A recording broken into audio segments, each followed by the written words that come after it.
Hello दोस्तों, स्वागत है आप सबका आपके इस यूट्यूब चैनल कटिंग चाय में। इस चैनल के माध्यम से हम आपके सामने रखते हैं अमर उजाला न्यूज़पेपर की थ्रू आउट एनालिसिस, जिसमें कि हमारा मुख्य विषय होता है द एडिटोरियल एनालिसिस, जिसमें कि हम अमर उजाला फ्रंट पेज की खबरें, अमर उजाला अंतर्राष्ट्रीय खबरें, खेल जगत की कुछ खबरें, अमर उजाला कारोबार जगत की कुछ खबरें, देश विदेश की कुछ खबरें आपके सामने रखते हैं। तो यूपी में जो बेमौसम बारिश हुई है, वह ओलावृष्टि से फसलें तबाह हो गई हैं। तो जिसका असर हम देख ही सकते हैं, गेहूं, तिलहन और सरसों को काफ़ी नुकसान हुआ है। और सहारनपुर में बिजली गिरने से मजदूर की मौत भी हो गई है। और मुजफ्फरनगर में कई घरों के उपकरण फूके हैं। तो इस प्रकार से उसके बाद जो नेक्स्ट खबर जो हमारे सामने निकल कर आ रही है, वह है बिजली आपूर्ति जो बहाल हो गई है, जिसमें कि 1332 संविदा कर्मी बर्खास्त किए गए हैं और 22 कर्मचारी नेताओं पर एस्मा लगाया गया है। तो हड़ताल से कई जिलों में हो रही बिजली कटौती पर कॉरपोरेशन का दावा है कि आपूर्ति सुचारू रूप से चल सके। तो इस प्रकार से ऊर्जा मंत्री अनर्गल मांगे नहीं मान सकते। हर कर्मचारी से काम पर लौटने और वार्ता की लगातार अपील कर रहे हैं। मार्च में हड़ताल से राजस्व का नुकसान हो रहा है और भारी भरकम कर्ज को देखते हुए कर्मचारियों की अनर्गल मांगें पूरी नहीं की जा सकती हैं। और विद्युत कर्मचारी संघर्ष समिति को वस्तुस्थिति से अवगत कराया गया है। और उसके बाद हम चलते हैं अपनी जो नेक्स्ट खबर है उसकी तरफ। जैविक खेती ही देश की कृषि का भविष्य है, यह बात मोहन भागवत ने कही है। और गो आधारित जैविक कृषि कृषक संगम में बोले राष्ट्रीय स्वयंसेवक संघ के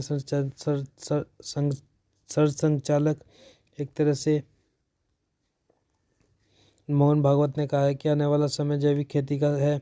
उन्होंने देसी गाय को भारत के लिए राज संजीवनी बताते हुए कहा है कि किसान खुशहाल होगा तो देश भी विकसित होगा। और उसके बाद जो नेक्स्ट खबर हमारी बन रही है वह है अमृतपाल सिंह के 78 समर्थक अभी तक गिरफ्तार हो चुके हैं और खालिस्तानी नेता हैं जो कि अजनाला थाने पर हमला करने का आरोपी भी है। तो इस प्रकार से पंजाब में आज दोपहर तक मोबाइल इंटरनेट सेवा बंद कर दी गई है।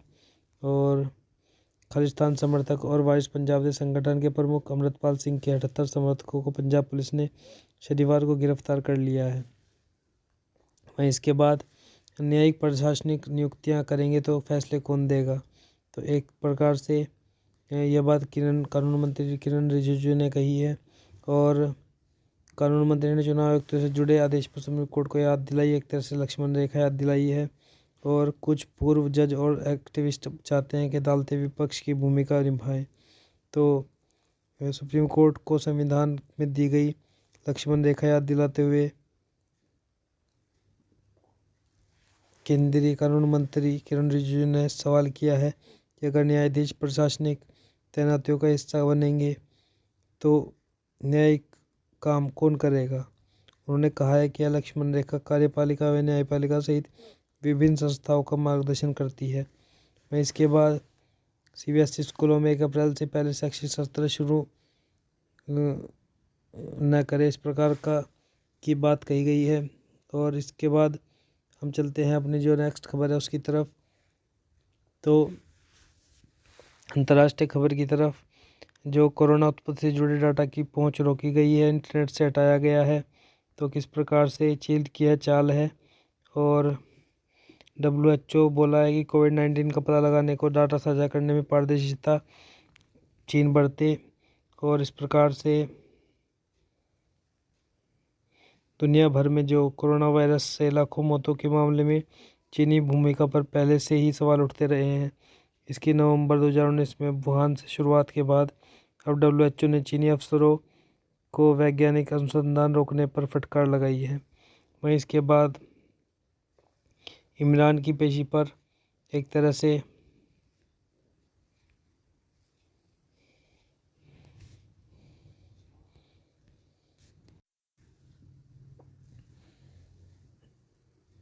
जो पथराव और गोलीबारी पाकिस्तान में हुई है, तो कोर्ट के बाहर हाजिर लगा इमरान को छोड़ा है। तो एक तरह से जो वहाँ पर ये है कार्यक्रम चला है पाकिस्तान में। उसके बाद नौकरी से निकाले गए H-1B कर्मियों का वक्त निकलता जा रहा है। प्रवासी संघ ने यह बात कही है, जिसमें कि टाइम विंडो को 180 दिन करने पर विचार किया गया है, लेकिन प्रक्रिया में देरी हो रही है। और वहीं चीन सीमा पर स्थिति बेहद नाजुक और खतरनाक बनी हुई है। यह बात जो हमारे विदेश मंत्री जयशंकर ने कही है। और पूर्वी लद्दाख में चीन से जुड़ी सीमा परिस्थिति को फिर से बेहद नाजुक और खतरनाक बताया है। वहीं मई जून में मोदी को डिनर पर बुला सकते हैं बाइडेन। तो इस प्रकार की जो खबर आ रही हैं। और इसके बाद हम चलते हैं अपनी जो नेक्स्ट खेल जगत की खबर की तरफ। तो खेल जगत की खबर में मुक्केबाज प्रीति ने एक तरह से बड़ा उलटफेर किया है, जिसमें कि शीर्ष वरीय पैरी जॉक को हराया गया है। और विश्व चैंपियनशिप हरियाणा की एक तरह से प्रीति के साथ राष्ट्रमंडल खेलों की विजेता नीतू और मंजू ने भी प्री क्वार्टर फाइनल में जगह बनाई है। तो इस प्रकार से सीनियर स्तर पर अपना दूसरा टूर्नामेंट खेल रही हरियाणा की प्रीति ने विश्व महिला मुक्केबाजी के बड़े उलटफेर को अंजाम देते हुए प्री क्वार्टर फाइनल में प्रवेश कर लिया है। इसके बाद भारत के पास ऑस्ट्रेलिया के खिलाफ घर में छठी श्रृंखला जीतने का मौका है। तो जिसमें कि भारत और ऑस्ट्रेलिया के बीच रविवार को यहाँ 3 मैचों की श्रृंखला का दूसरा वनडे मैच खेला जाएगा। तो 8 शतक और इतने ही अर्धशतक रोहित ने ऑस्ट्रेलिया के खिलाफ 40 मैचों में लगाए हैं। तो इसके बाद सेमीफाइनल में फिर आ रही है त्रिशा व गायत्री की जोड़ी। तो इस प्रकार से हम कह सकते हैं कि ऑल इंग्लैंड चैम्पियनशिप कोरियाई खिलाड़ियों ने हराया है। तो इस प्रकार से हम चलते हैं अब अपनी जो देश विदेश की खबर है उसकी तरफ।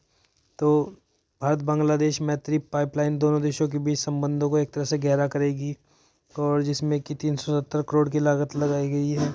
और मोदी ने बांग्लादेशी पीएम हसीना के साथ 370 करोड़ की डीजल पाइपलाइन की शुरुआत की है। तो दोनों देशों के विकास को और गति मिलेगी, जिससे कि और गरज के साथ बारिश ओले भी गिरे हैं। विदर्भ क्षेत्र में 5 लोगों की मौत भी हुई है। वहीं इसके बाद श्री अन्न ने दुनिया में बढ़ाया है और 2.5 करोड़ किसानों को जिसका फ़ायदा मिलेगा। और यह बात प्रधानमंत्री मोदी जी ने कही है, जिसमें कि प्रधानमंत्री ने वैश्विक मोटा अनाज सम्मेलन में कहा है कि जलवायु के भी अनुकूल है मोटा अनाज। तो इसके बाद भारत को दुनिया का सबसे बड़ा डेयरी निर्यातक बनाने का लक्ष्य रखा गया है। तो यह बात हमारे गृह मंत्री अमित शाह जी ने कही है। 2034 तक वैश्विक दूध उत्पादन में 33% योगदान देने की बात भारत की तरफ से कही गई है। वहीं न्यायपालिका के किसी निर्णय पर सरकार का दबाव नहीं है। और सीजीआई ने कहा है कि 23 साल से जज हूँ, आज तक किसी ने कोई फैसला खास ढंग से करने को नहीं कहा है। वहीं जजों की नियुक्ति में सतर्कता जरूरी है, वरना मैं केवल पोस्ट मास्टर नजर आऊँगा। इस प्रकार की बात किरण रिजिजू ने कही है। वहीं अब हम चलते हैं अपनी जो मेन जो एनालिसिस है हमारी उसकी तरफ। तो बैंक राहत के दावे से कितने बैंक राहत के दावे कितने सही हैं। तो जो बैंकों के डूबने की जो खबर आई है, तो उससे उसी के ऊपर यह एनालिसिस आधारित है, जिससे कि पॉल क्रुगमैन ने द न्यूयॉर्क टाइम्स में लिखा है। तो पिछले सप्ताह के अंत में अमेरिकी नीति निर्माताओं ने 2 मंझोले बैंक को सिलिकॉन वैली बैंक और सिग्नेचर बैंक को उबारने की पूरी कोशिश की है। उन्हें राहत पैकेज दिया गया है। काश बाइडेन प्रशासन कुछ और दावा करने की कोशिश नहीं कर रहा होता।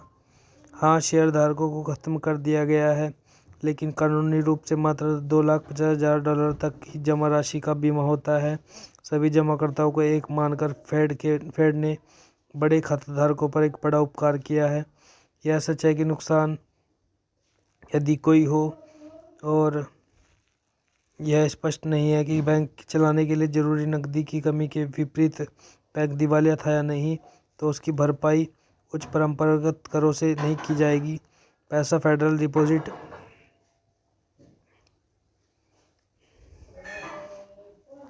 इंश्योरेंस कॉरपोरेशन से आ रहा है, जो ज़रूरत पड़ने पर बैंकों पर अधिक शुल्क लगाकर धन की वसूली करेगा, लेकिन इस शुल्क का बोझ जनता पर ही पड़ेगा। इसलिए करदाता अनिवार्य रूप से प्रभावित होंगे। और लेकिन क्या यह गलत फैसला था? मैंने मूलतः 4 तरह की आलोचनाएं सुनी हैं। एक तो हास्यास्पद हैं, 2 संदिग्ध हैं, लेकिन चौथी आलोचना ने मुझे थोड़ा चिंतित किया है। हालांकि मुझे लगता है कि यह शायद गलत है। दक्षिणपंथी राजनेताओं में से कोई तुरंत यह दावा करने लगे कि एसवीबी फेल हो गया है क्योंकि यह अत्यधिक जागृत था। यह दावा थोड़ा हास्यास्पद है कि सजगता पटरी से उतरने का कारण बनती है। क्या इसमें कुछ दम नहीं है? एसवीबी विविधता और माहौल और अन्य चीज़ों के मामले में दूसरे बैंकों से अलग नहीं था, और बैंक सदियों से धराशायी होते आए हैं। इसलिए जागरूकता की बात से बैंक की विफलता के बारे में कुछ नहीं पता चलता है। लेकिन आधुनिक अमेरिकी दक्षिणपंथियों के बौद्धिक और मानसिक दिवालियेपन के बारे में बहुत कुछ पता चलता है। यह एक वाजिब तर्क है जिससे मैं काफ़ी हद तक सहमत हूँ कि एसवीबी की विफलता ने उस तरह का प्रणालीगत खतरा पैदा नहीं किया है जिस तरह से लेमन ब्रदर्स से शुरू होने वाले वित्तीय संस्थानों की विफलता ने वर्ष 2008 में किया था। तो जमाकर्ताओं को क्यों बचाया जाए? इसका एक उत्तर यह है कि चाहे आप माने या नहीं, सिलिकॉन वैली बैंक प्रौद्योगिकी क्षेत्र के वित्तीय पारिस्थितिकी तंत्र में महत्वपूर्ण भूमिका निभाने के लिए आया था। विशेष रूप से यदि जमाकर्ताओं को अस्थायी रूप से भी धन का नुकसान होता, तो कई प्रौद्योगिकी कंपनियां कर्मचारियों के वेतन और बिलों का भुगतान करने में समर्थ हो जाती, जिससे स्थायी नुकसान हो सकता था। यह सच है कि क्रिप्टो उद्योग को ख़त्म करना सार्वजनिक सेवा है, लेकिन इस क्रम में बहुत सी अच्छी चीज़ों का भी नुकसान हो सकता है। इस अर्थ में एसवीबी को दिखाया गया है कि राहत पैकेज 2009 में जनरल मोटर्स और क्रिस्टलर एक तरह से को दिए गए राहत की तरह था, जिसे इस आधार पर भी उचित ठहराया गया था कि यह आर्थिक पारिस्थितिकी तंत्र के एक तरह से एक महत्वपूर्ण हिस्से को संरक्षित करेगा। हालांकि ऑटो राहत पैकेज की तब कठोर आलोचना हुई थी, लेकिन अब यह सही कदम लगता है, भले ही इसमें करदाताओं के अरबों रुपये खर्च हो गए हों।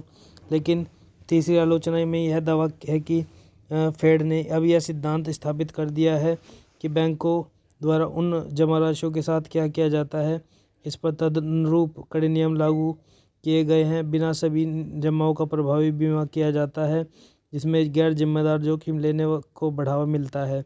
लेकिन नीति निर्माताओं ने हर जगह अब सभी जमाओं की गारंटी नहीं दी है, और कम से कम अब तक हम छोटे बैंकों से बड़े बैंकों में धन का बहिर्वाह आउटफ्लो देख रहे हैं। तटस्थता से देखें तो हम वित्तीय प्रणाली को जोखिम लेने से कतराते हुए देखते हैं, न कि प्रोत्साहित होते हुए। जो आलोचना हो मुझे गंभीर लगी, हालांकि यह गलत हो सकता है। उसमें यह दावा किया गया है कि बैंक की विफलताएं मुद्रास्फीति को नियंत्रित करने के प्रयासों को कमज़ोर कर देंगी। यह सच है कि बैंक के झटके ने निवेशकों को फेडरल पॉलिसी के भावी कदमों पर पुनर्विचार के लिए मजबूर किया है। फेड की अगली बैठक में ब्याज दरों में वृद्धि, जो तय मानी जा रही थी, एक तरह से हम कह सकते हैं कि अब निश्चित दिखती है, और कुछ समझदार लोग अब वित्तीय प्रभुत्व के बारे में चेतावनी दे रहे हैं, जिसमें फेड मुद्रास्फीति को स्थिर करने की तुलना में वॉल स्ट्रीट की सुरक्षा को अत्यधिक प्राथमिकता देगा। लेकिन जिस तरह से बैंकिंग प्रणाली एसवीबी मामले पर प्रतिक्रिया दे रही है, वास्तव में फेड द्वारा कम से कम थोड़े समय के लिए दर वृद्धि को सीमित करने के अच्छे कारण हैं। फेड अर्थव्यवस्था को पटरी पर लाने की कोशिश कर रहा है। बैंकों की भी जोखिम के प्रति संवेदनशीलता बढ़ी है, और सख्ती से विनियमित बैंकों में जमा राशि डालने से फेड द्वारा ब्याज दर न बढ़ाए जाने पर भी अर्थव्यवस्था पटरी पर लौट सकती है। कुछ आर्थिक अखबार मंदी की भविष्यवाणी कर रहे हैं, लेकिन मुद्रास्फीति को लेकर बाजार की आशंकाएं कम हुई है। बैंकिंग समस्याओं के नतीजे ने बदहाल आर्थिक स्थिति को और भी बदहाल बना दिया है, और यह कुछ समय तक चलेगा, जब तक हम यह नहीं जान लेते कि नीति निर्माताओं ने ये सही निर्णय लिया है या नहीं। पर जैसी आलोचनाएं हो रही हैं, वे उपलब्ध तथ्यों के आधार पर उचित नहीं लगती हैं। तो इस प्रकार से अब हम मिथिलेश बारिया की कुछ पंक्तियां आपके सामने रखकर आपसे विदा लेंगे। जैसे कि उन्होंने पहली पंक्ति कही है कि आदमी की जेब में फ़ोन नहीं रहता, फ़ोन की जेब में आदमी रहता है। रिमोट टीवी का है हाथों में और बदलना ज़िंदगी चाहते हो। उंगली जब से फिसली मोबाइल पे खिलौने को की टोकरी किसी हाथ को तरसती है। तो इस प्रकार से इस एनालिसिस के बाद हम आपसे विदा लेते हैं। निरंतर बने रहिए हमारे साथ, लेकर आते रहेंगे अमर उजाला न्यूज़पेपर की थ्रू आउट एनालिसिस। तो धन्यवाद।